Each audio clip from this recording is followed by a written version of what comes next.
Good morning. My name is Jerzy Langer, and I'm a condensed matter physicist, and currently I'm a member of the EIC Pilots Advisory Group. My ties to the FET program are very long.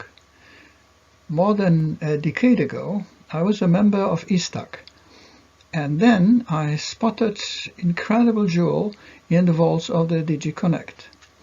It was a tiny team of enthusiasts at Beaulieu who designed one of the most visionary instruments ever created by the European Commission, the FET program. They did it in a fashion of a startup and managed to elevate the FET to a current level of being one of top instruments of Horizon 2020 and the research seat of the European Innovation Council. In this introductory lecture, I would like to give you a broader context of this fantastic instrument and recall the path which led to the transformation of FET into a Pathfinder. Of course, being a scientist, I shall give you at least a hint how the FET and now Pathfinder address most challenging issues on a global scale. Most of our attention these days has been captured by the COVID pandemic. Viruses have always been with us, but thanks to decades of scientific research, we really learned a lot how to deal with them.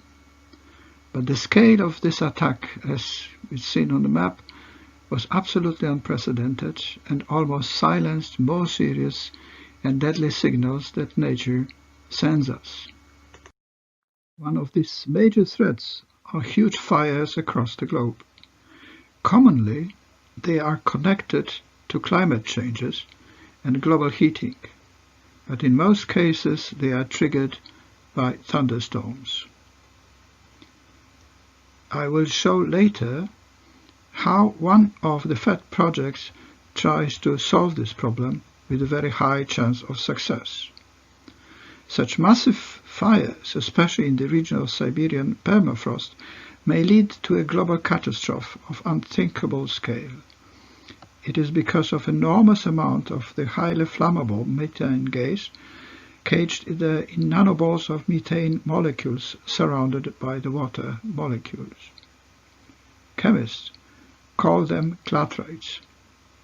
The methane is not only a flammable gas that may be industrially used, but also a greenhouse gas, which is much more dangerous than the CO2. A major reason for the Siberian fires are streaks of lightning, so if we could control them, at least we could slow down the upcoming tragedy. But let us go back to the outcome of the COVID pandemic. It already gave us several warnings, which I listed here. We are not strong enough and not too well organized, and the nature is really much stronger than we are. And because of very quick transfer of the viruses, globalization is not only the economic issue anymore. And really, we need the answers. However, if we act together, we may overcome even more serious troubles, but we have to be very innovative for not becoming irrelevant. Today, Europe is still the third economy of the world, but within just one generation, it is not only Europe, but the whole Western world which may be surpassed by the Asian tigers. For centuries, Europe was strong in science, but enjoying its intellectual position, almost forgot that even brightest ideas should pave their way to mass production and the market. It is one of the largest challenges Europe must confront, how to bridge knowledge and the market. We in Europe are still more than 500 million people, but we grow older at the highest pace in the world. So Europe must find a way how to address the young generation of talented Europeans to regain their trust, confidence, and the will to build their future not far away from home, but here in Europe. As an example of what happened with the talents of Europe is a story of the FET, not the FET program, but the FET transistor, a very basic element of all electronics of the modern world. For almost everybody, the answer to the question who invented the FET is the three guys from Bell Labs in the USA who even got later on a Nobel Prize for the invention of the transistor. Sorry to say, but this is not true. The patented invention, was made 20 years earlier by Julius Edgar Lilienfeld, a Polish physicist and engineer born and educated in Polish Lwów. As there was no chance for serious research work, he moved to Germany and worked as a lecturer in Leipzig University, where he invented, among many other things, the FET. It was in 1925. Because of the Nazis, he managed to escape, as he was a Jew, to the United States, where he lived and worked until the end of his life. We cannot let the story of Julius Lilienfeld, Eugene Wigner, the Hungarian, Enrico Fermi, the Italian, and so many Europeans who left Europe be repeated again and again, especially now with all challenges our continent faces. Every country of Europe is facing such a dilemma, but a pivotal role in at least stopping, if not reversing the trend, is with the European Commission. Most people don't realize how enormous positive power is in the vaults of the Commission.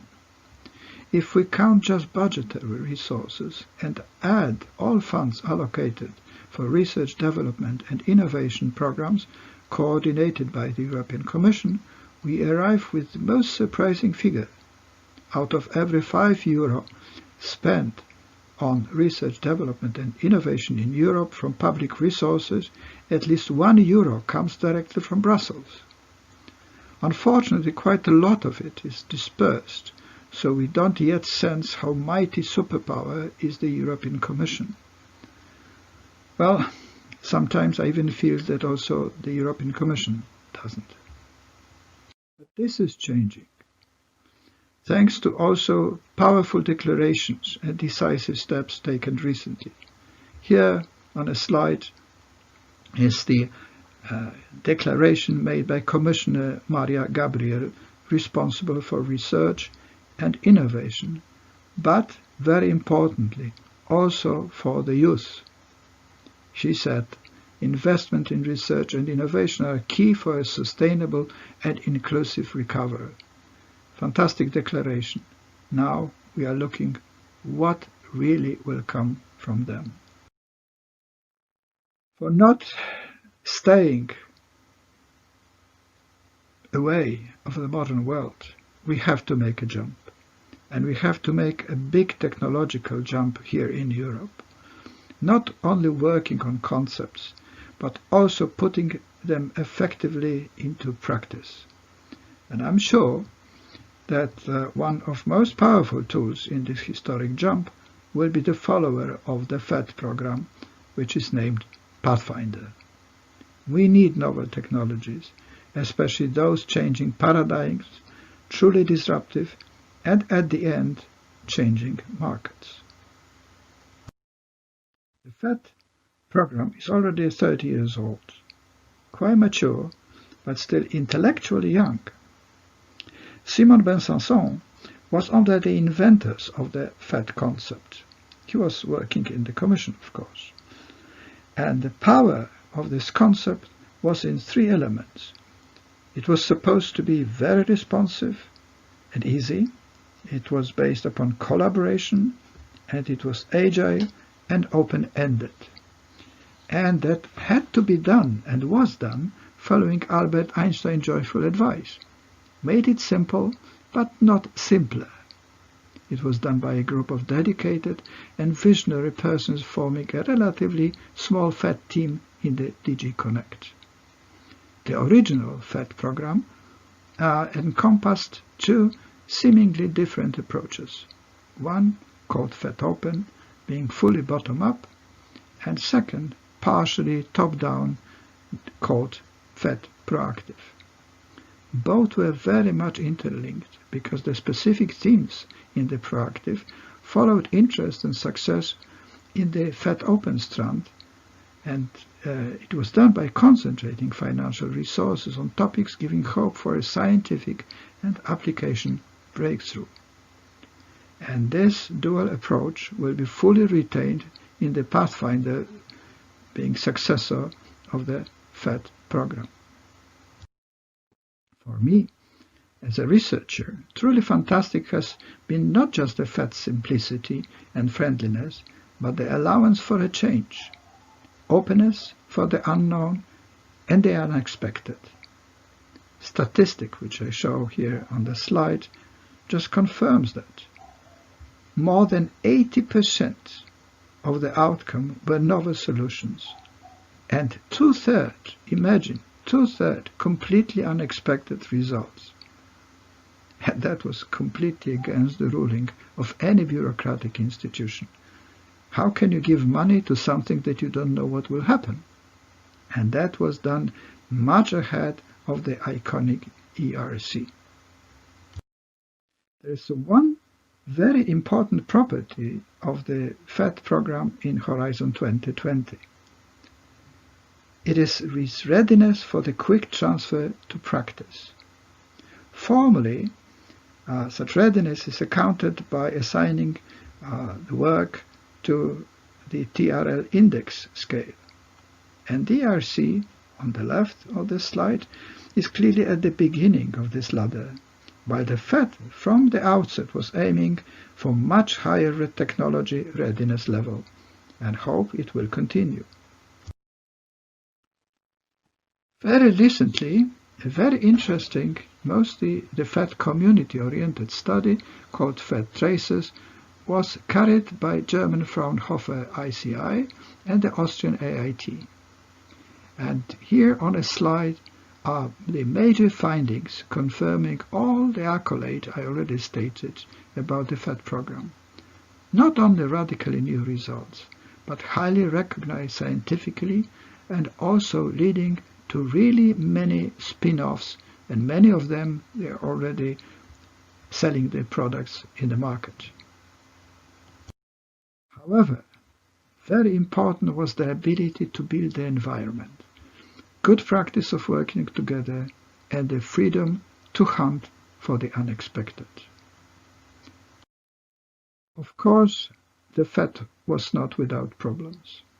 First of all, it was deeply underfinanced, which resulted in tragically low and discouraging success rate of less than 4% for the bottom-up FET-OPEN and a bit higher for the top-down FET-Proactive. But the second, which unfortunately is still a headache of all competitive programs of Horizon 20 and its predecessor, is a very low participation of new member states which joins the European Union in 2004. The most recent and complete study of the FET scheme and its legacy is underway now as the FETFX project. I would very much encourage everyone to get inspiration from the booklet named Voices from the Future, and it is a crowning outcome of a much broader study prepared by the FETFX team headed by Marta Calderaro from the Italian APE agency. I very much encourage everyone to go to their webpage and to see not on the ideology, not on the general fact, but also fantastic outcome of many, many projects realized under the FET. So now let me make a quick but necessary detour on the FET relation to the European Innovation Council and how it was transformed into the Pathfinder research strand of the EIC. The story is very interesting, because many think that it started just very recently. Absolutely not. The debate on the Innovation Council is at least a decade old.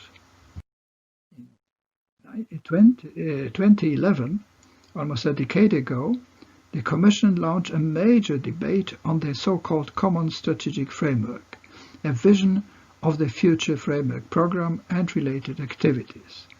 In fact, the Horizon 2020 was one of the outcomes of this huge debate.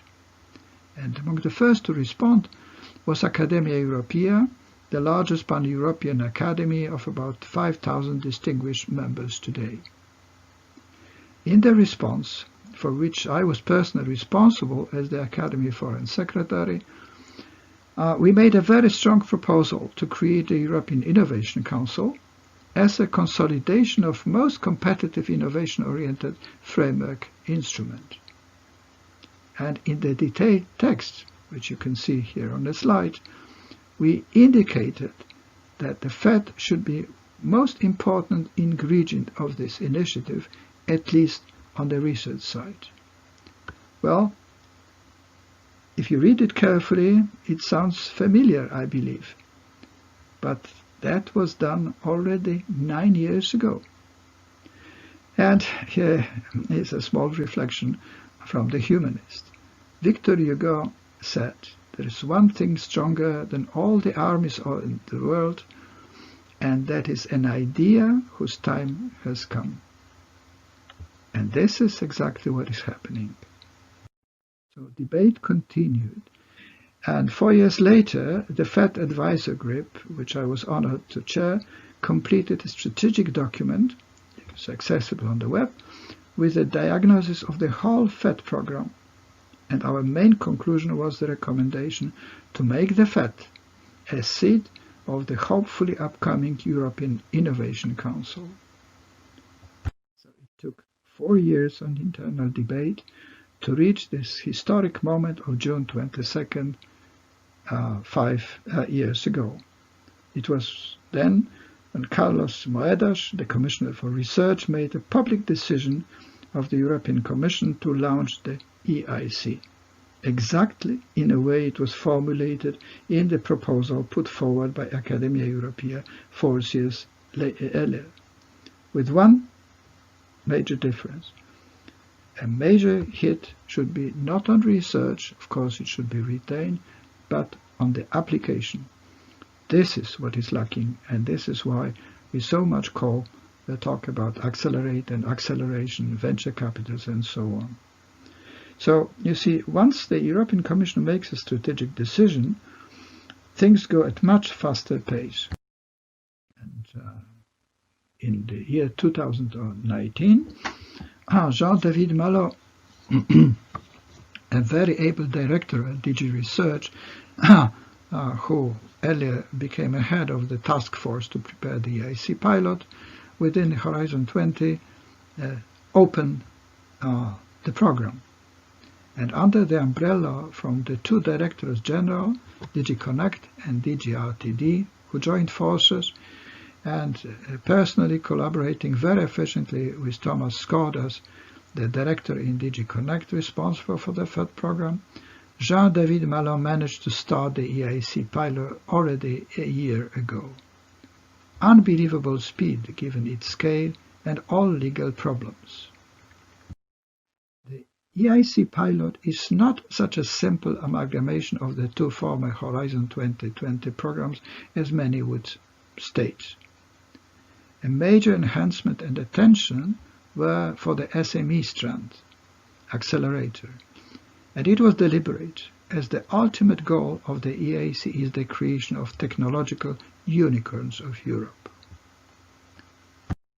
Well, let me finish my speech with a glimpse of science in the FET program. To show its power and ingenuity of researchers, I choose just one example related to a major threat I mentioned at the beginning, namely the global fires and the role of lightning. Many of these fires are just accidental. Some of them are done by us, but a major trigger is a stroke of lightning. If we could control it but firing a stroke at the more safe places, then we likely could save a lot, also human life. The essential part of the solution was the invention done more than 250 years ago by Benjamin Franklin. He launched a kite mounted to a conducting rope towards the stormy clouds and proved that lightning was nothing but a charge flow towards the earth. Realizing that, he invented the well-known from everyday practice lightning rod, which is the simplest and most efficient discharge protection of our houses these days. And you can see on the right picture here how really this discharge is happening directly to these lightning rods from the clouds. But as I said, a conductor is needed to discharge clouds. The group of French, Swiss, and German researchers, inspired by this fantastic Franklin discovery, made a truly genuine proposal and put it forward as the basis of the FET-OPEN project launched 2 years ago. And the ingenuity was in reverting the lightning by making the conducting plasma line from the cloud to the ground, not by the rope nor wire, but a plasma created by a superpower femtosecond laser whose beam would ionize the air on its path and thus creating a conducting track discharging the cloud by a bolt of controlled lightning. It's absolutely magnificent idea, but still requires a lot of research and quite witty engineering. Hope that they will succeed, and fast. So now comes the time for the Pathfinder, which encompasses both bottom-up and top-down strands, which means the former FET-OPEN and the FET Proactive. With a budget of almost 200 million euro, the EIC Pathfinder open call was launched at the beginning of this year. And despite of the COVID and all troubles, some 900 proposals were submitted. Shortly, we shall see the outcome. But the huge interest is already absolutely fantastic. Indeed, the FET Pathfinder initiative shows that public money can inspire science-driven radical innovation when the rules are clear and there is no compromise in streamlining resources to the very best teams. And I do hope that Pathfinder will continue this splendid approach opened 30 years ago by the FET initiative. I wish you most inspirational lectures and meetings during this conference and in the whole time of research and innovation days normally conducted in Brussels, but most of this now online.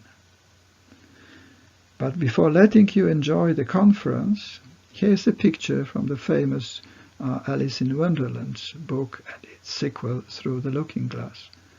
And here is the message which I would like to leave you with, given to the Alice by the Queen. Have fun and stay safe. Thank you very much for your attention.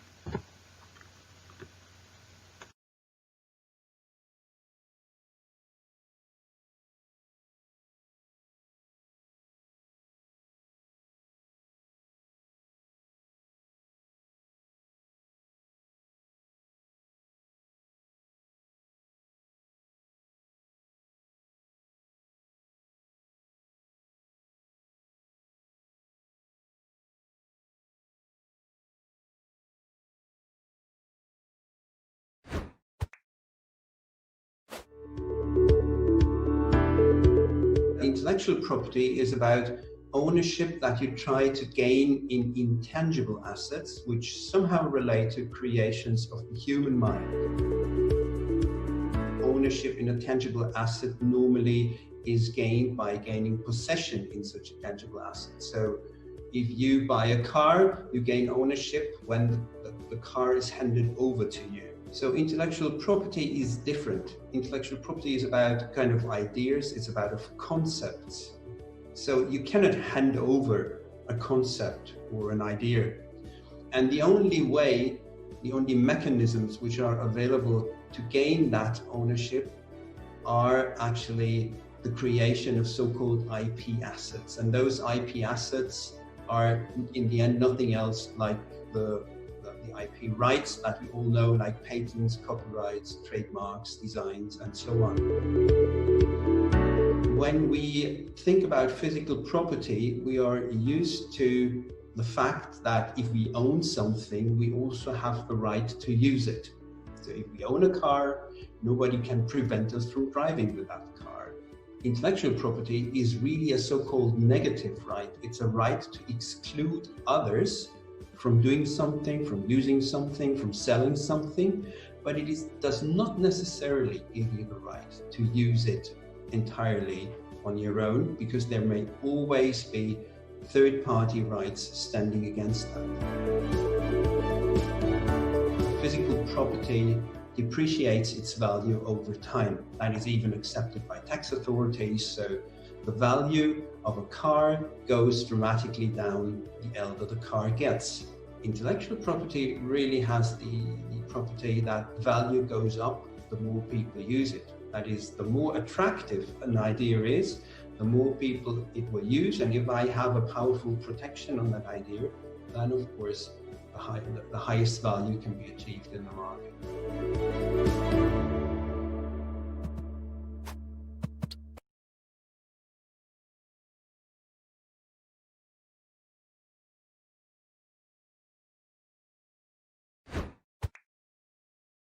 I'm Ursula Moedas, and I'm a full professor in biochemistry. I'm also the principal investigator in Horizon 2020 FET-OPEN funded project ARREST-AD that is focused on finding a new therapeutic targets, new drugs, and new diagnostic methods for Alzheimer's disease. Young generation needs a lot of training in the area of the soft skills, so grant writing application, the paper writing, also participation in meetings with business representatives, and some opportunities, some stipends to stay at the big pharma company for a month to see the process, how it looks from the other side, to learn these translational issues that are very important. And this vision can be only built based on individual experiences. I think that European Commission and EU as a whole body has great instruments and great tools to improve our communication in science and improve the crosstalk between the academia and the pharma and big biotech companies.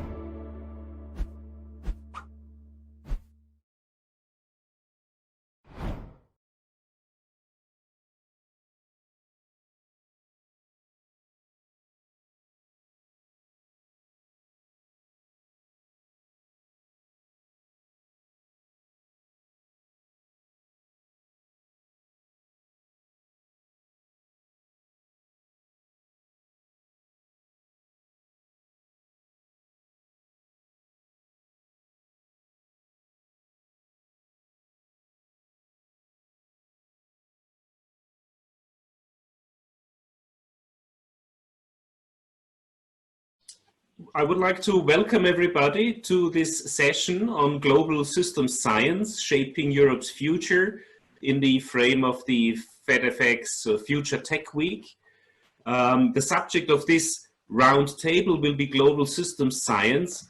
It's not really a round table, actually there's no table at all, but nevertheless we will be talking about projects funded under the European Union's Future and Emerging Technologies program that has now become the EIC Pathfinder program. And our discussion will include topics such as how to understanding better human behavior in large groups and how this can help when dealing with real-world issues, but also current and future perspectives in terms of societal, technological, and innovation based on the results of the projects Simplex, which was FET Proactive, and IPSEN, which is FET-OPEN. It is a great pleasure having with us here today a great group of speakers. I'd like to welcome Emanuela Merelli. She is full professor of computer science at the School of Science and Technology, University of Camarino. Welcome. We have Stefano Battiston here. He is SNF Professor of Banking, very interestingly, from the University of Zurich. We have Paul Lukovic, I'm tempted to say an old friend from FET. He is professor at the German Research Center for AI and head of the research department on embedded intelligence.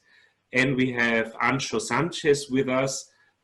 He is professor of applied mathematics from the Universidad Carlos III de Madrid.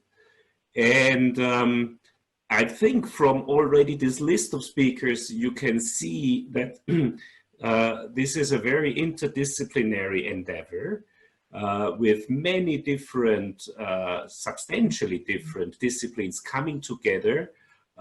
So I think it is best if we start with a short description of the projects that you have been working on. And I suggest, Emanuela, we start with your views on, I guess, TopDream. TopDream was a project that was funded in the program framework 7.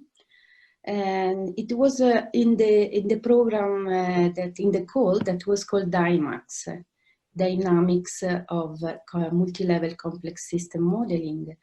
And TopDream was a project that provides the study of a computational and mathematical framework based on topological data analysis. I think at that time, that was 2012, right? It was quite new, the approach based on topological data analysis that puts the data at the center of the system. And our aim was to be able to define methods that allow us to extract as much as possible information useful to model or define a model.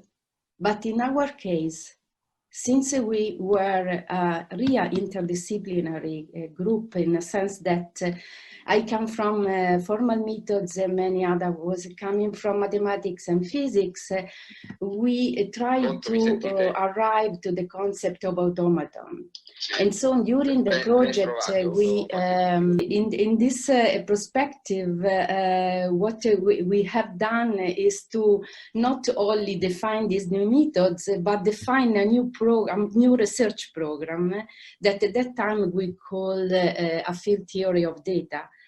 Because we realized that to arrive to the extraction of an automaton that could identify or interpret the language hidden in the data set was a very long trip. So it was a very difficult, research program. So this is just briefly what we have achieved was more related to not only to the new methods based on topological data analysis, but we apply this method to several domains. And the most, the one that was most important from media point of view was the study of homological scaffold that was proposed by EIC's group in Turin, and this had very many relevance because there were this perspective that some new study could be done, making relationship between function and structure in the brain. But we also have very interesting results by modeling the immune system, human immune system, remodeling the approach that was Hopfield-Parisi, à la Hopfield-Parisi model, because we tried to extend the approach in a way that we could capture the relationship between antibodies in the immune system that was not just a two-body interaction, but reaching the possibility to identify antibody interaction. We have the same and similar results to detecting and supporting the diagnosis in pulmonary embolism, but also in the emerging of epileptic seizure. So to capture this emergency, we define a new concept of entropy. And so we define the persistent entropy that was a extension or new definition of a Shannon entropy. All of this allow us to, I think, highlight the possibility to go beyond the concept of network, and because network was based in this two-body interaction or to peer interaction, and allows to consider the concept of relation instead of interaction, in the terms of we have this age or multi-age. But most important from my perspective, that as I told you, I come from computer science, so, and especially for what concerns theoretical computer science, is the possibility to redefine the concept of environment. I think that we are very close to the so we are going towards a new definition of a Turing machine. The new definition do not implies that we are define a new Turing machine, but we are interpreting the Turing machine, especially for what concern the use of the input of the Turing machine, that of course we know that has been bounded at the infinite, but the bounded infinite was related to a specific domain. What we are trying to introduce is that the input can come from interaction between several machines, but in this case we are might be opening a new theory for supporting the machine learning, a new theory for a new way of doing machine learning, because our interpretation is something that is an evolution of the algorithm or the model, as we want to speak about model. And so this was our experience that started with Top Dream. I think that is still undergoing. Yeah. Thanks, Professor Morelli. I think this shows already the characteristics of FET very much, which is very foundational, but at the same time you have all these applications on the other end. And we will talk a little bit about this, let's say, this difference in a minute. But let's just briefly hear from the others about their approach. Maybe Professor Sanchez, since you are the mathematician, maybe. Let's ask you about your experiences in the, I guess, the IPSEN project, where you were the coordinator. Yeah, thank you, Eric. First, I'm a physicist and a theoretical physicist, so I ended up being a professor in applied math, but that's just life. IPSEN was about something I think it's very important to understand society, which was to build a capacity to perform experiments on human behavior with large groups and for long times. So to do that, we had to develop not only a software to do these experiments, but also a protocol to carry them out. I mean, the starting point was the idea of behavioral experiments, in which you have people typically in labs in university interact through computers and earn a little bit of money depending on their choices, or excuse me, or what they do. But then we wanted to do this with groups of at least 1,000 people that could be remotely located, interacting through internet. So lots of things have to be adapted for that context. And why is this important? It's because all we know about human behavior from the experimental viewpoint is from small groups, and from small groups where information is manageable. You can see what others are doing. You can understand what are they trying to do, or at least pretend to understand. If you interact with 1,000 people or more, there's simply no way you can follow what they are doing. So the way you get the information is going to be crucial in how you take your next decision. So with our project, we established the basis to do this routinely and to have tools to analyze the results. That's another problem of this issue. Typically, experiments were analyzed with econometrics. Now we are using more machine learning techniques like clustering and others to identify behaviors in an agnostic manner.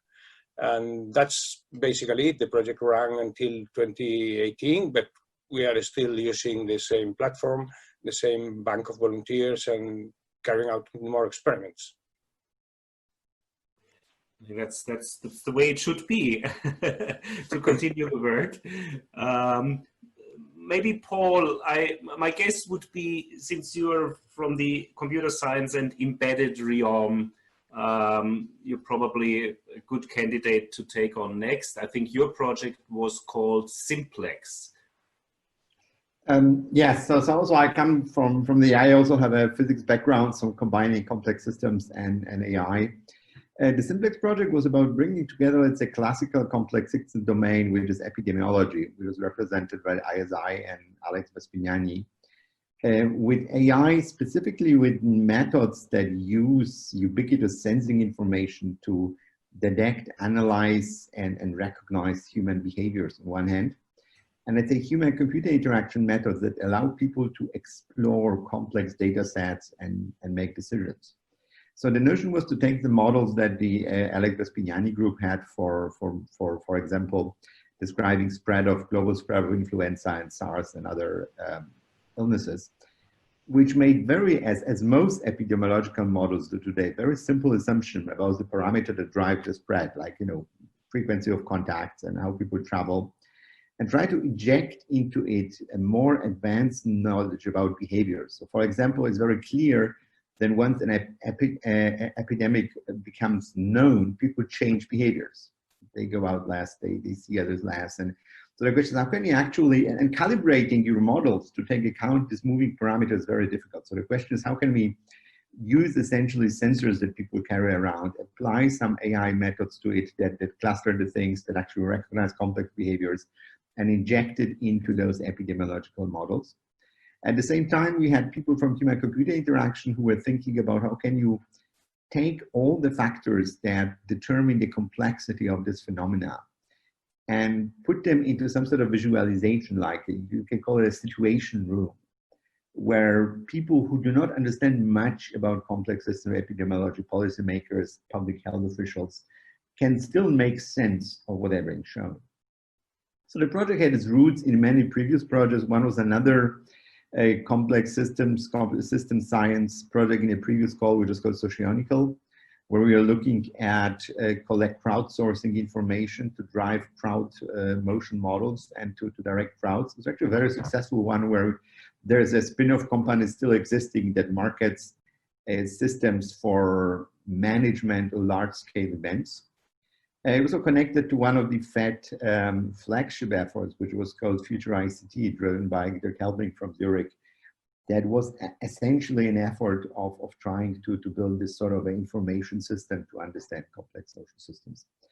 And it continued on, so I'll speak about it later, but I think that's sort of about what the project was about. Thank you, Paul. I think we see some running, and despite the fact that the projects are all very different, there are some basic aspects which they share. A very fundamental approach, but one dealing with, let's say, complex systems at a range of application levels. And I would expect, Professor Battiston, that this is also true for what you have been working on in your project, which interestingly is called dolphins, but I guess it didn't have much to do with the sea, did it? Okay, so first of all, it's a pleasure to be part of this meeting, yeah, so I think that the Dolphins project, in the context of the project that has been presented before, will extend the direction of human behavior and more in general how to reconnect basic research with fundamental questions that have to do with society and sustainability. So the Dolphins project and the part fins in the acronym of the project to do with finance was, so it's over, it's finished in 2018, and had as main challenge, main objective, main goal, a very ambitious one, which is getting an understanding from a global system science perspective of how we can make the financial system better serve society. And we know in the aftermath of the 2009, 8, and 10 financial crisis, there's been an awareness that the financial system doesn't always work in a way that is aligned with the interests of society. And so this project was born as a reaction to that awareness, to try to understand from a complex system perspective, how can we get it more aligned. And there was a further challenge, and that was part of the requirements in the call, was to try and understand how the participation of citizens could play a role in that, together with of course, the scientific evidence. So it was very challenging, but I think all the consortium learned a lot, and we had a lot of impact in the end. So it's difficult to summarize everything in a couple of minutes, but essentially was a range of models and methodologies that went from network models and algorithmic game theory.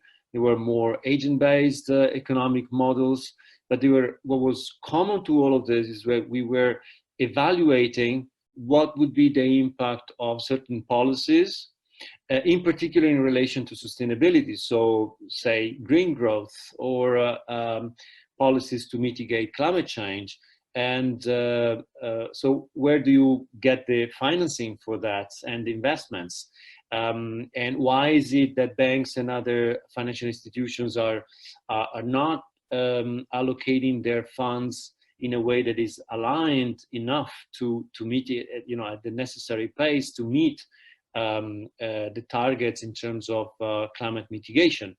As you probably have noticed, before we were all talking about COVID 24 hours a day. Before we were talking about climate change 24 hours a day in the news. And indeed, so one of the main output of this project has been a series of methods and metrics to assess the financial risk associated with climate change. In particular, in the case in which, as unfortunately seems the most likely, the transition to the low carbon economy, which is very much needed in order to mitigate climate change, if it doesn't happen in the timeline that it should, this will necessarily lead to, inevitably lead to adjustments in the production system, and therefore also in the financial assets associated to that. Just to give an example, if you shut down coal-based power plants, you replace them with wind-based plants, for instance, there will be a lot of sunk costs. It's inevitable, however, like with COVID, we have to do the lockdown, otherwise we have even worse consequences. And we have to shut down coal-based plants and a lot of fossil fuel activities, otherwise we have much worse consequences. But if you do it at the last moment in a disorderly way, then you get a cascade of effects that are not anticipated by many people, and then you get losses throughout the economic system, and then you have eventually citizens who are bearing, holding the bucket in the end, because a lot of the activities that are in the pension funds or their savings are affected and so on, and this feeds back into other important aspects when people are feel that they are left aside, or that they are penalized more than other parts of society, then they react, and you get political instability and social instability. And this is also related to the type of discussion there were in 2019 about the political climate that there was in Europe at that time. So just to conclude, so we had just examples of impact. So first of all, you see that challenge. I'm also a physicist by training, but then I became a professor in finance. But you see the challenge to connect the math and the basic research with applications that are really connected to current policies. And then eventually you want to be able to say something or provide advice to and understanding to things like the capital market union or the policies for innovation. And so this is what happened. So our work on climate-related financial risk attracted the interest of, so I was invited at the for instance, at DG FISMA, so the Director General for Financial Markets, and to present the results of this and the implications. Then another example of this impact was that one of the partners, Mariana Mazzucato, was invited by the Commissioner for Research to draw a strategic recommendation on mission-oriented research and innovation in the European Union. And then another example was that one of the partners, and more in the practitioner side, was developing a pilot project on community development in impact investing. And this was mentioned as a success story by the European Commission Vice President. So you see that eventually, the challenge was to connect the dots between the theory of complex systems, theory of network models, and making an impact in the lifetime of the project in real situations that are important for society, for citizens, for policymakers. And so I think we were very successful on that. And as a follow-up, now, in fact, the part on climate-related financial risk was actually selected for a FET innovation launchpad. And that is the part that we are carrying over now. In particular, myself, that's the part I'm following directly. And this is the one that currently is having a lot of impact as well. Thank you, Stefano. I think this is great you mentioned it, because my next question would have been this connection from the sometimes rather abstract-looking, very foundational and theoretical investigations to innovation, which is this stretch in the FET program. But obviously in your case, it seems to be there, at least promising enough for a follow-up FET Launchpad project, which is like the next step to I think in technology management terms, to reach higher TRL, technology readiness levels. Maybe since you touched upon it, Paul, let me ask you. I think in your case, you even went as far as working together with. You mentioned a startup company, right? Maybe can you talk a little bit about this between the connection of the theoretical work to innovation that hits the market? Paul. Okay, sure. Stefano, sorry, I wanted to hand over to Paul, if that's okay with you. Sorry, Paul. Paul, you are muted. So the startup company emerged from a previous project, which was Socionical. And there the project was really about modeling crowd motions and again, using sensors in smartphone to do the model. And the company interestingly emerged, as very often happens, I believe, in innovation FET project. It's sort of a sideline. So to be able to get data for the theoretical model, we actually needed to deploy an app that collected data at events. And to do that, we needed to provide people with some benefit, which was the information about the event. And those things became so successful. And then eventually a PhD student of mine said, well, that's something I could really imagine, doing a company with. And he funded a company. And it took time, but now it exists, and it, for example, services things like Formula 1 races in some cases. And the interesting thing is that when we then came to Simplex, we started building on the technology that that company essentially had to monitor crowd motions, to build an app that would do epidemiological monitoring. And what's even more interesting is that now, after even Simplex finished, there was another app developed as part of the project that built on the InfluenzaNet infrastructure, which is sort of a European infrastructure for monitoring influenza spread, which is done on the web. It was transferred to the mobile platform. And then when the COVID situation actually hit, those two things were combined. So essentially our spin-off company that was marketing crowd and event management systems got together with their event organization partners, which is like Eventim, one of Europe's biggest event companies, to see whether they could not include things like contact tracing into event apps, because they were looking for ways how they can quickly start and safely start public concert and things like that. And we actually in a discussion of even helping provide the German contact tracing app. It did not work out. But what happened is now that spin-off company combining the technology from the two FET project, which was Socionical and then Simplex, for example, actually it has delivered a product to the Formula 1 circus to do contact tracing and monitoring for the mechanics and the entire personnel there. And together with PwC markets that as something that is delivered to companies to have their internal contact traces. It's really interesting how those things eventually link and connect to real world events. Right.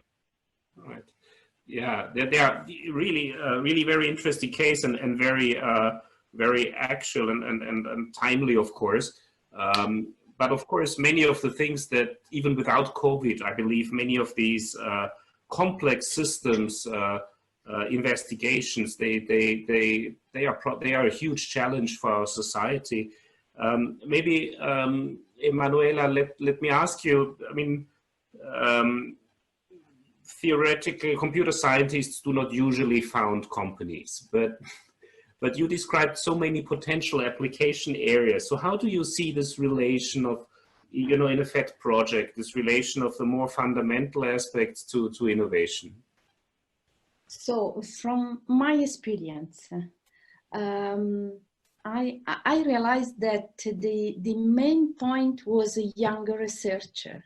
So the involvement of a young researcher. So what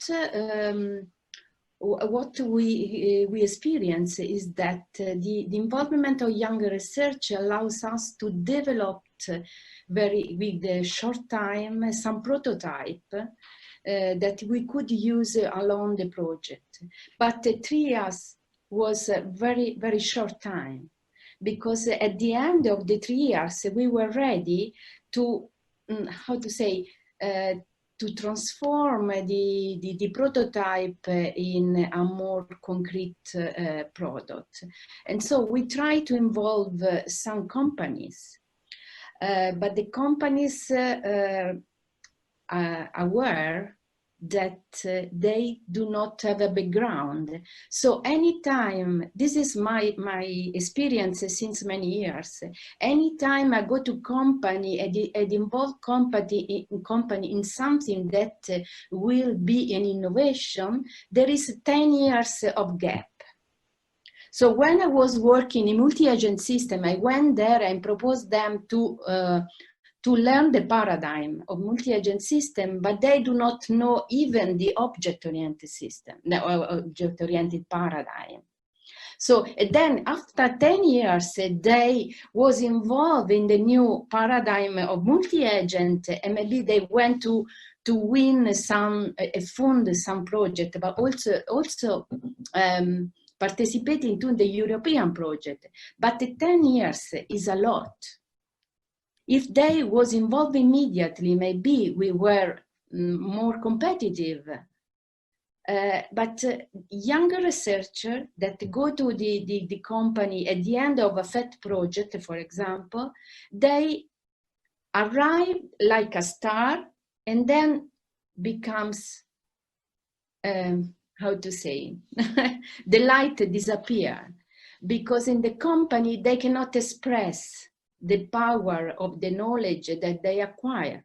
So I have the experience that the young researcher was 16 young researchers involved, and all of them participated to the meeting.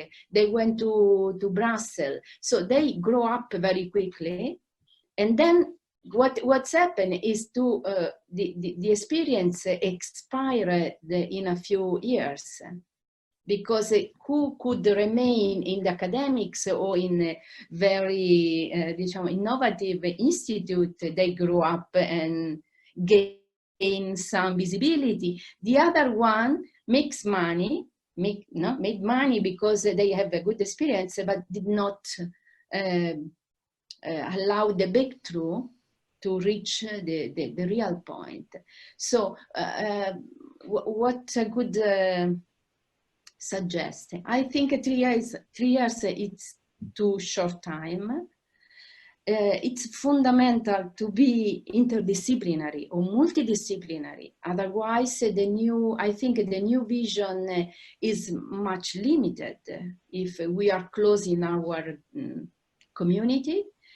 And I think this is also, I can say this because participating recently to some conferences, I was listening during an awarding of some results that the person that received the award, after the president asked him how he thought so brilliant idea, how he gave toward this brilliant idea, and he answered because he was interacting with another colleague that was completely different from the community he belongs to.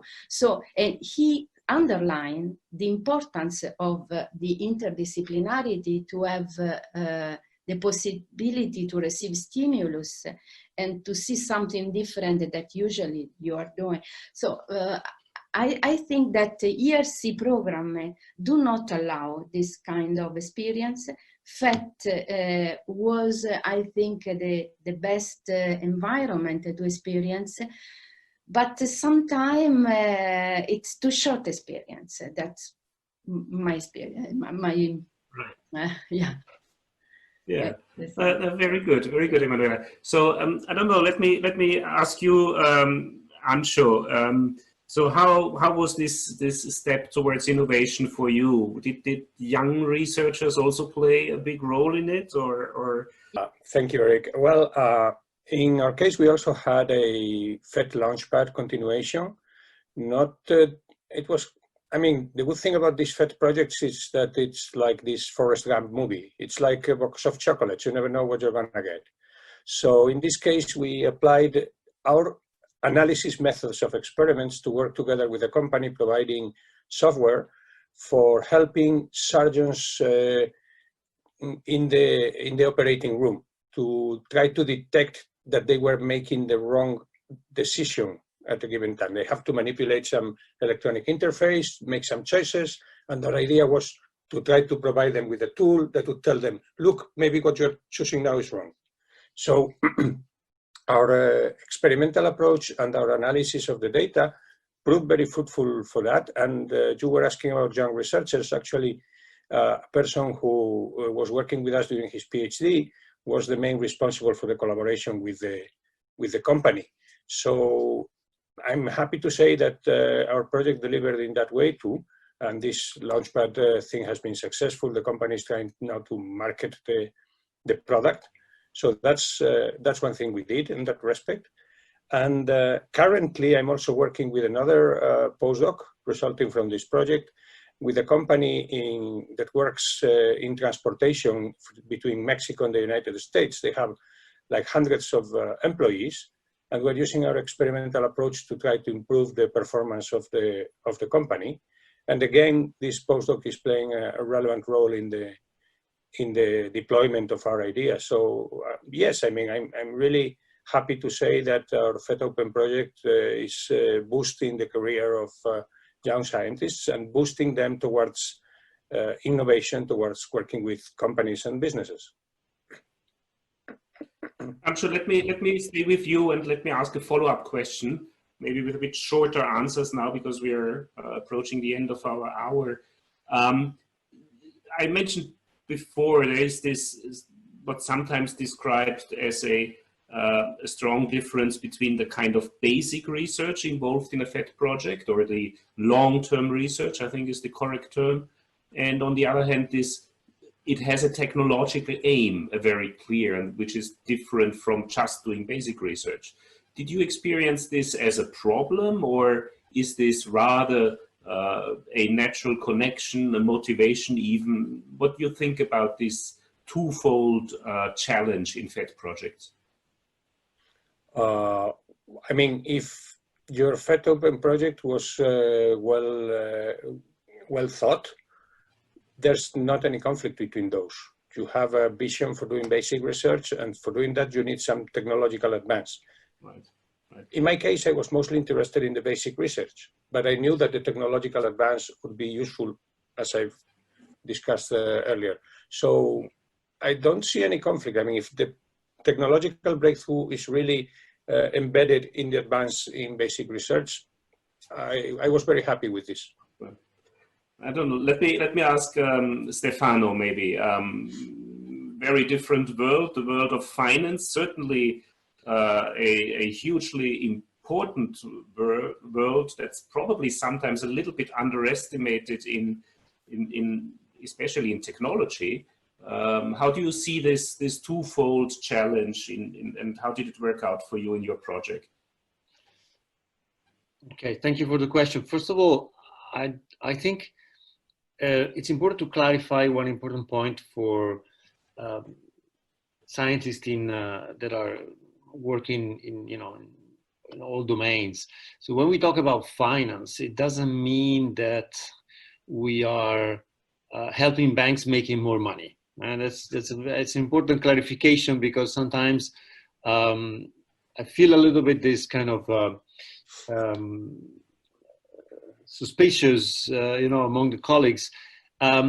Finance is a topic, is a sector that is crucial for today's society, because money moves a lot of things, and it's so important that scientists in particular working in the domain of global system science and complexity, and everyone that has an interest in society and in a society that is more sustainable, should have a look at how finance work, and about a look on why finance doesn't work as it could, which was in fact the main topic of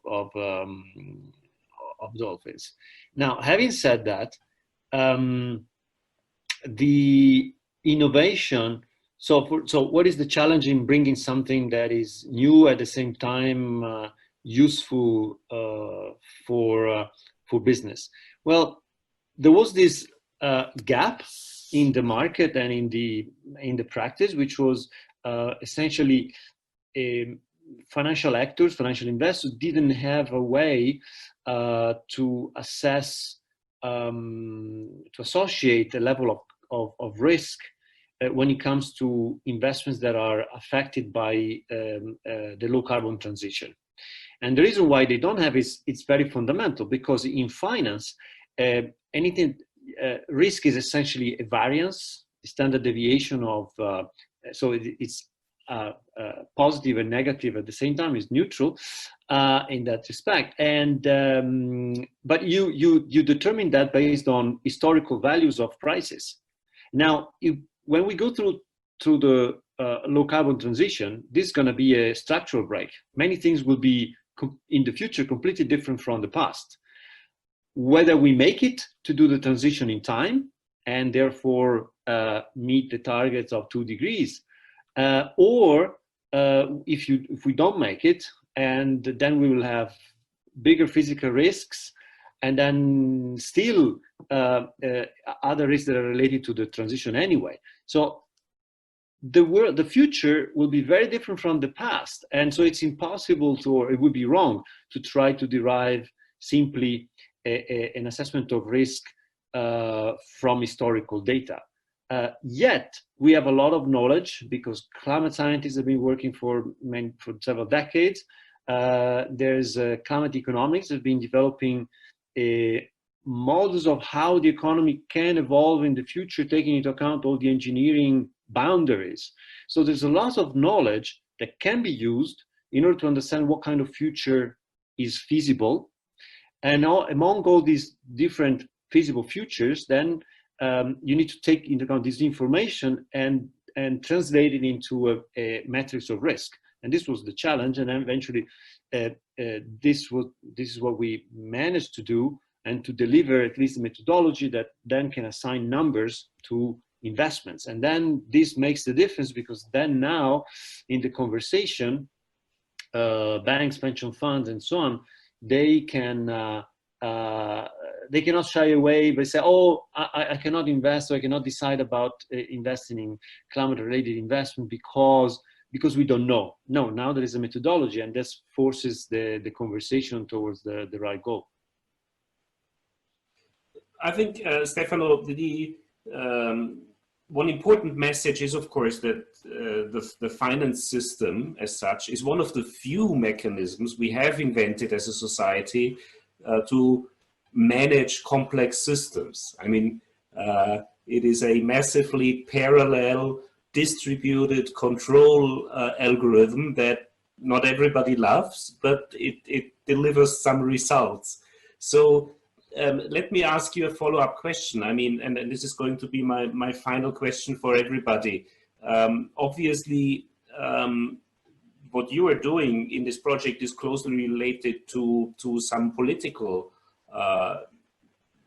tasks of policymakers, some hugely political questions that also the European Commission has set as objectives. How would you relate what you have been doing in the project to some of the EC priorities? It could be, you know, the Green Deal, the digital strategy, or yeah. So very good question. So European Union has a very clear target for 2030 and 2050 in terms of climate change mitigation. So there's a reduction of emissions, increase in the share of renewable energy, and increase in energy efficiency. And but in order to do so, there is a need for reallocating some of the money that is currently invested in certain activities, has to be reinvested, you know, has to be shifted, and there is the need in part also for fresh money. And so the problem is that financial actors will not do this unless they can attach a number that helps them distinguish a brown investment from a green investment. So if you don't demonstrate that the brown investment is more risky than the green investment in a scenario of a successful transition, then they will not make that move. And so having this climate-related risk metrics is fundamental in order to essentially support the European Commission in achieving these targets. Brilliant. Thank you very much. Emanuela, let me also ask you, how would you relate your FET research to these very abstract EC priorities? Do you see an immediate connection, Emanuela? I think you're muted, yeah. Yeah, I'm muted. I think the easiest connection that can be seen is the way to analyze problem in a global view, not considering the problem as it was before, in which the human can model everything. So the human is part of the system.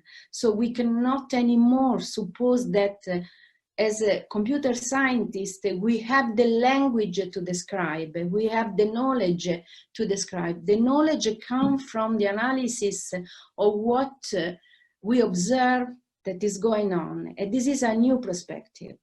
So the global view brings a lot of information that can be related to the local behavior. But if we do not are able to deal with some qualitative properties of the system, I think we cannot, I do not want to say control, but we cannot understand what is going on. And I think Top Dream gave some hints related to this problem. Right. Sometimes the most important insight is the understanding where and what we don't understand. And yes. I think that is a particularly interesting part. Ancho, sorry. How does your work relate to EC priorities, if at all? Well, I believe that we can, more than relate to the priorities, help them understand the effect of their decisions on the society. You see, when we started our project, we wanted to understand human behavior in order to end up building simulators of the society, a little bit in the line of what was planned during Future ICT. And with such a tool, it would be really useful for all these policymakers to test their ideas in silico before trying to prioritize this or that for the whole society. So in the long run, our project will provide basically support for what are the choices of the priorities, I believe, or will lead to that. Not today, not tomorrow, but in a future times, I hope it will. Thank you. Let's complete the round with Paul. Paul, your views on the EC policies and how FET can help? So essentially, I already mentioned the health-related and pandemic-related impact, which actually was direct relation. But there's other very interesting lines. So as you know, artificial intelligence has been made a huge priority in the European Commission, and just every country has its own AI policy. I'm involved in some of the big AI, especially human-centric ethical AI initiatives. It's a big project. And much of it actually grew from the community around Future ICT, around Simplex. And a very important impact is that people now realize that if you look at all those AI systems that sort of pervade our society in every level, you have to go away from looking at individual systems, understand the impact they have on the global level.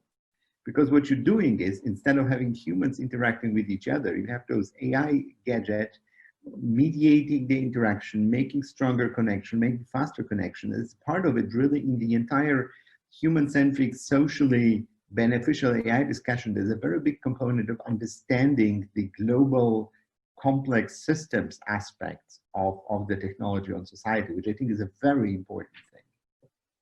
Which is a good way to conclude this discussion. I really would like to thank you very much. It's I think complex systems and global systems science has a huge challenge in sometimes explaining what you're really doing, what the challenges are, although maybe some of the impacts are rather clear, the relation to the often very abstract research is not. And so I think discussions like this can help enormously to better understand why this is important, and why even such abstract topics as theoretical computer science or physics are in fact closely linked to better understanding complex systems, the complexities which are inherent in our society, and occasionally, hopefully, also how to better regulate this. So with this,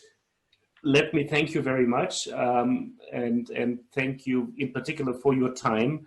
I think it was a very good discussion, and thanks again for supporting also the FET program in the past, and hopefully also the EIC FET Pathfinder in the future.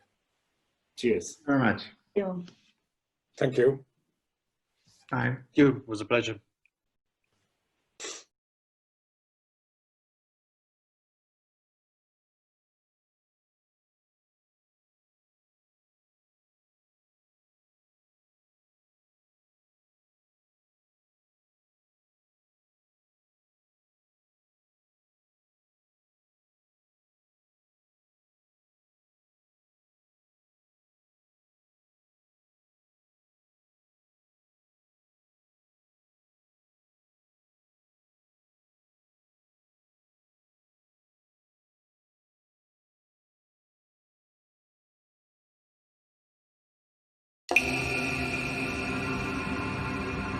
In his visionary reflection on musical time, the French composer Gérard Griset introduced the concept of skeleton of time, flesh of time, and skin of time. By skeleton of time, he intended the chronometric measure of time at this low-level scale. Here you see the motion capture showing low-level temporal and spatial information in a ball exchange between two persons. But Griset was more interested in the flesh of time. That is how sounds, like cells at a microscopic level, will inhabit and envelop the skeleton of time, with their density and complexity. And finally, the skin of time. The skin of time is the length and the meaning of such events, how they depend on the mobile rhythm of our perception, with all the complexity of prediction, of memory, and expectations that are to be intended at a higher level temporal scale. We think that this vision can be applied also to movement, to human movement and gesture. Here, you can see the quality of movement, the expressivity, the intention, in this case misleading each other, of the same action. In this qualitative approach, Griset discovered that real musical time, but not only musical, is a place of exchange and coincidence between an infinite number of different times. Inspired by the art, reflecting on this revealing metaphor of a qualitative conception of multiple time, Entainment proposes a radical change of paradigm and technology in human movement analysis. State-of-the-art motion capture technology is limited to the computation of kinematic measures, the skeleton of time, whose time frame is too short, usually, for a clear measurement and perception and prediction of the complex phenomena related to movement. And while a lot of effort has been invested in the last decades to the improvement of motion capture technologies, this only resulted in having wearable, more portable and more precise systems, but the paradigm remains unchanged. In Entainment, we propose a new paradigm that consists of a qualitative time frame for analysis grounded on emerging neuroscientific, psychological, biomechanical, and computational evidence, that is dynamically adapted to the multiple temporal scales concurrently interacting in the brain. And this is the flesh and skin of time. Scientific objectives of entailment include the definition and empirical validation of neurocognitive and computational models of the multiple and mutually interactive time scale in human actions, to analyze and predict qualities and affective nonverbal communication at both individual and group level. A novel generation of motion capture technology is a main technological objective of entailment toward the definition of an innovation ecosystem around a novel technology emerging from this project. The application scenarios that are tackled in entailment include healing, the support of quality of life, and in particular to disabled people, and performing art, entertainment, and in general the creative and cultural industry. Now, we see a few excerpts from the ongoing scientific research in entailment from different partners.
My name is Floris Zwanenburg and I am coordinator of Top Squad. Top Squad tries to play a vital role on the road to the realization of a quantum computer.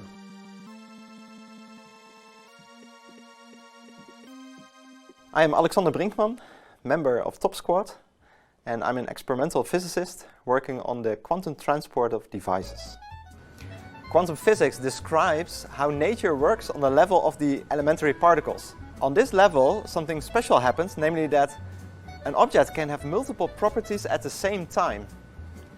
And if you use that concept in a computer, you calculate all the possibilities at the same time.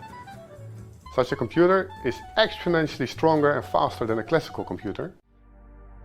The main obstacles in realizing a quantum computer are twofold. First of all, the building blocks of such a computer, those are called quantum bits, are very fragile.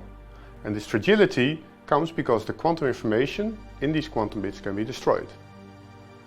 The second major obstacle is the scaling of such quantum bits. Scaling means that currently we can only make 10 to 100 quantum bits in the best systems worldwide. And we need to scale those up to tens of thousands at least in order to get to such a quantum computer.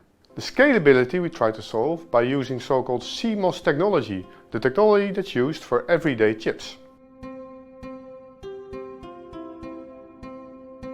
We try to solve the fragility by using so-called topological states. I can explain this. In mathematics, for example, topology says how many holes there are in an object. And in a coffee cup, there's only one hole. If I take a rope, there's no knot in it, or there is a knot. It's a 0 or a 1, one could say. It's either there or it's not there. As long as I touch the ends of the rope, it can only be removed by cutting open the rope. And this is a disturbance which kills the state. But it's quite a strong disturbance which cannot easily happen on your chip. The topological knots that we try to make on our chips should have this aspect. We try to make these topological quantum states by combining germanium nanowires with superconductors. Within our consortium, we have the expertise to grow high-quality germanium nanowires. I'm Erik Bakkers. I'm working at the Eindhoven University of Technology. We are part of this Top Squad project and we are working on the growth and the fabrication of the nanowire devices. Nanowires are grown in a high vacuum, high temperature reactor, where tiny disks of gold are melted into droplets. The nanowire material is added as a gas, which dissolves into the gold droplets until the gold gets supersaturated and starts depositing the nanowire material layer by layer, growing the nanowire. The gold droplet is a crucial element in this process. More specifically, it's the amount of tension that builds in the droplet before precipitating the nanowire layers. This tension determines the crystalline structure of the nanowire, which is key to defining the material properties. It's like the difference between diamond and graphite. By manipulating growth circumstances, like the temperature and the ratio of incoming material, the tension in the gold droplet can be tweaked, a process researchers of Eindhoven University of Technology have perfected, resulting in very pure and accurately controlled nanowires. With these nanowires, not only can we work towards faster computers, highly efficient solar cells are among the other fields in which nanowires can change our world. I'm Francesco Pagliano, I'm CEO of NanoFab, and within the Top Squad project I'm going to provide the nano-pattern substrate for the growth of a nanowire. My name is Georgios Katsaros, I'm working at the Institute of Science and Technology Austria. My role in the Top Squad project is to coordinate the activities related to normal transport through germanium nanowire devices, and I'm very excited to be part of such a great team. We have not yet a hole, but if we manage, by giving energy, to take an electron from here and bring it to the conduction band, to the band where electrons are leaving, we would have created one hole. And that's actually what we are studying in the Top Squad project. Another interesting concept in order to understand... Hello, I'm Jen, a PhD student in Top Squad. I make these nanowire chips inside the clean room of NanoLab.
My name is Dominic Zumbiol. I work at the University of Basel as an experimentalist in the Quantum Transport Laboratory, and in Top Squad our role is to characterize the normal state properties and also work on the topological states. If we indeed manage to combine scalability with topological states, then we can make a tremendous step towards the realization of a quantum computer. At the same time, this will help us to open a new field of physics. I am Gabi Maris and I'm the project manager of Top Squad. This project has received funding from European Commission's Horizon 2020 FET-OPEN program. This pilot brings a crucial contribution in supporting research for radically new future technologies.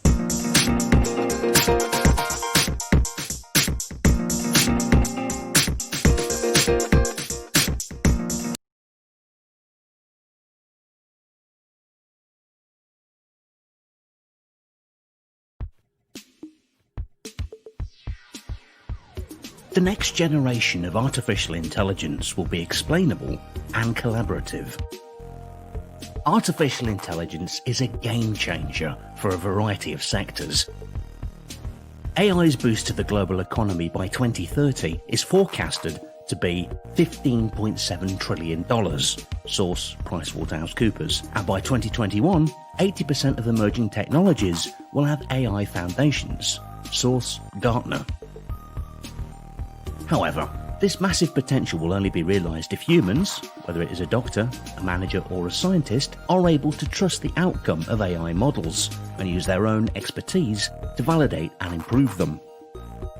This is virtually impossible with the current black box models that dominate AI. These models achieve great performance but cannot be explained. The next generation of AI will therefore have to increase this explainability. Our approach promotes AI and humans working in concert to find better solutions, models that are both effective as well as comprehensible. Our tool is Trust, a transparent, reliable and unbiased smart tool. By being explainable by design, it will be transparent, reliable and able to prevent undesirable biases. Most of all, Trust will allow humans to gain insight and understand the workings of the AI models. Trust will be demonstrated and validated in 3 use cases. One in healthcare for tumour treatment, one in online retail for selecting delivery time slots, and one in energy for supporting demand forecast at buildings and beyond. Yet the true potential of Trust will go way beyond these trials. It will impact society at large and find applications in a wide range of sectors, as for example banking, insurance, manufacturing and public administration. Trust AI works for a transparent, reliable and unbiased AI which humans can understand and collaborate with.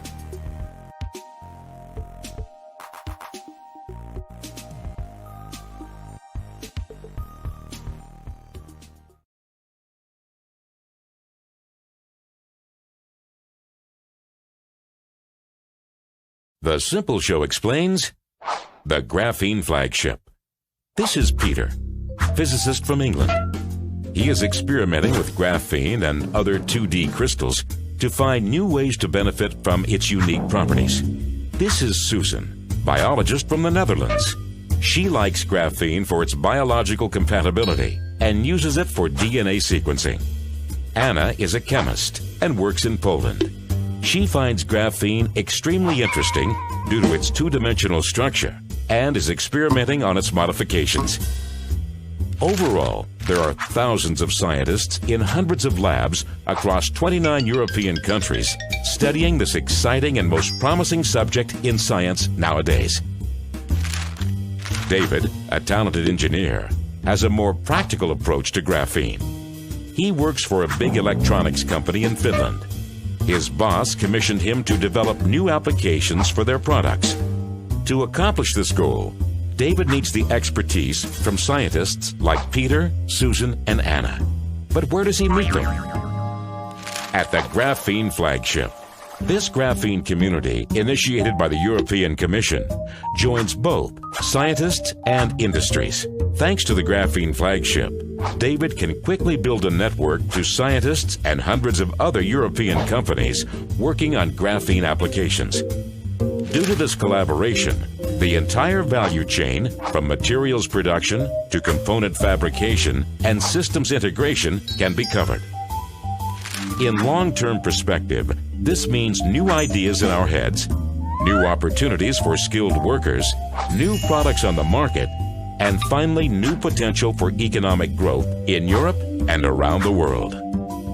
With people like Peter, Susan, Anna, and David, the Graphene Flagship is creating the way to our future.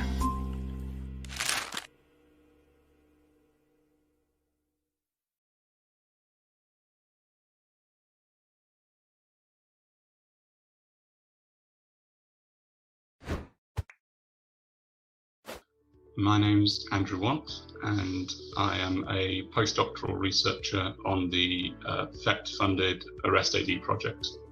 I have received 8 hours of coaching from the FET briefing project, and it's significantly helped us move forward in terms of commercializing our research. To get more of an understanding of how the patent process works specifically for software inventions, to discover whether what we have found was protectable through an intellectual property route, and how the technical details of that differed from the routes we're more familiar with. We managed to put together a set of draft claims for the patent for our invention, which I think no one was expecting at the outset.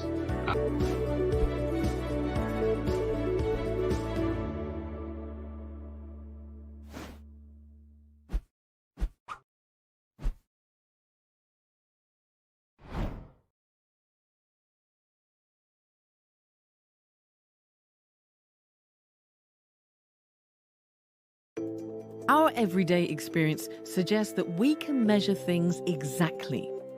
To measure the distance between two objects better, we simply use a measuring tape with finer and finer marks. Extremely precise technologies are emerging that must be described by quantum physics. A central idea in quantum physics is that any measurement disturbs the system being measured. The Hybrid Optomechanical Technologies Network, HOT, is developing new technologies for sensing and signal processing based on the interaction of light with moving objects.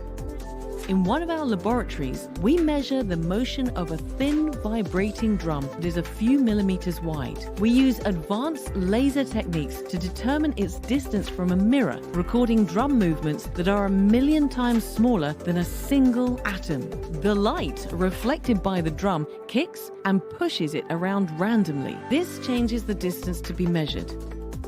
We can partially cancel this quantum disturbance by recording the kicks and compensating for them, very similar to how noise-cancelling headphones operate. This allows us to reduce the drum's motion to the minimum level allowed by quantum physics. With this level of precision and control, the drum can act as a sensor for magnetic resonance imaging of extremely small objects, like viruses. This is just one example of how quantum science and engineering are coming together today to lay the foundations for new technologies. HOT devices will process signals for the upcoming quantum internet, improve medical imaging, and allow accurate navigation deep underground.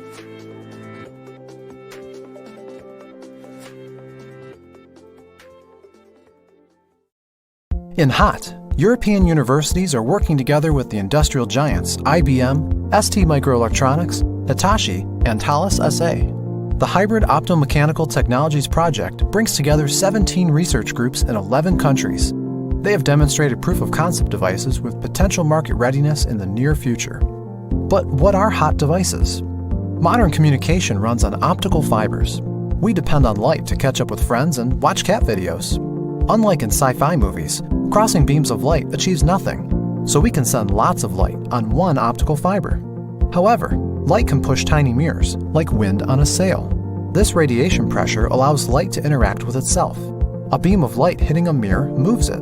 The direction of a second beam then changes depending on where the mirror is. By interacting with a moving object, the first beam has affected the second. This moving object acts as the medium that gives rise to an effective interaction between the two light beams.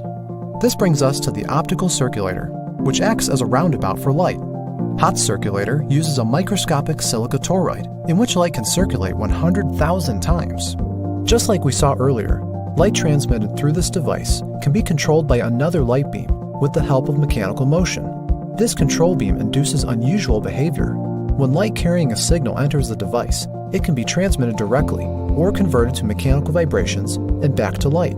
These two pathways can interfere constructively or destructively.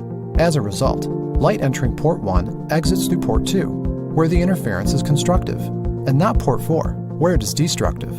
Light entering port 2 is routed to port 3 instead of 1. This circulator is a non-reciprocal device. Since light can go from port 1 to 2, but not vice versa, it is unique because it does not use magnets and is controlled using light itself. Hybrid optomechanical technologies have several other applications. Over the coming years, HOT will be investigating hybrid sensing devices, as well as enhanced positioning systems that are ideally suited for mining and navigating deep underwater. These devices will revolutionize the internet, making it run more efficiently. Light is also an ideal carrier for quantum information, so these devices, as well as other devices under development by HOT, can pave the way for a quantum internet.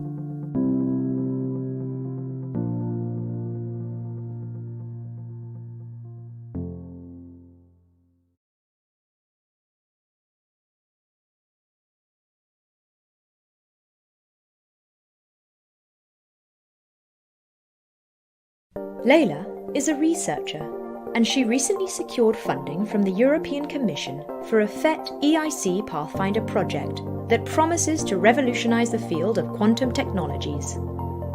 She is very excited about this, but she doesn't know how to identify the innovation and market potential of her project, nor how to set priorities and dig into the exploitation opportunities of her research. Navigating online, she finds out about FET Briefing, a project that helps researchers recognize and leverage planned and unexpected results for market uptake through a portfolio of ad hoc and free services. On the FET Briefing website, Leila participates in a 2-minute assessment of her project and, shortly after, an expert provides her with a tailored service roadmap. She decides to attend the Interactive Innovation Opportunity Workshop, where she learns which skills she needs for her project's exploitation pathway. Leila also attends a communication course, where she learns how to effectively explain and promote her project's innovation to different stakeholders. During a FET Briefing peer-to-peer exchange event, she meets Carl.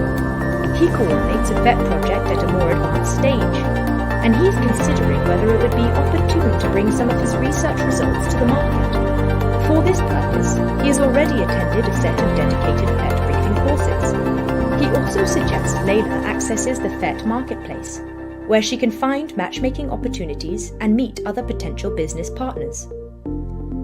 Thanks to their enhanced skills and awareness of their research innovation potential, Leila and Carl attend an online pitch, organised by FET Briefing, where Carl gets in touch with a pharma manufacturer interested in investing in his project outcomes. Thanks to the capacity building process provided by FET Briefing, Leila, Carl, and many more FET-EIC Pathfinder researchers are empowered to make the leap from lab to market.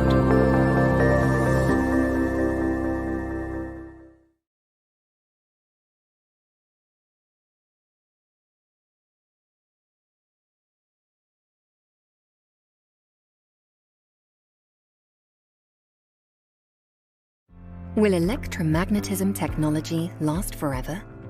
Electrons involved in electronic applications have some limitations. There's a speed limit, and they also heat up components.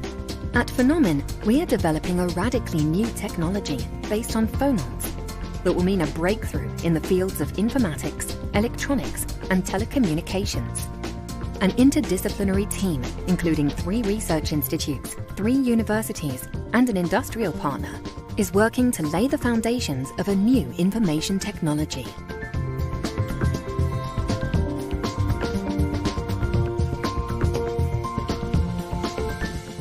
FET-OPEN is a future and emerging technologies open project designed to harness the potential of combined phonics, photonics, and radio frequency to generate electronic signals by converting light into vibrations and vice versa as information carriers on chips. Ideas like this can change the world we live in. FET-OPEN, new information technology.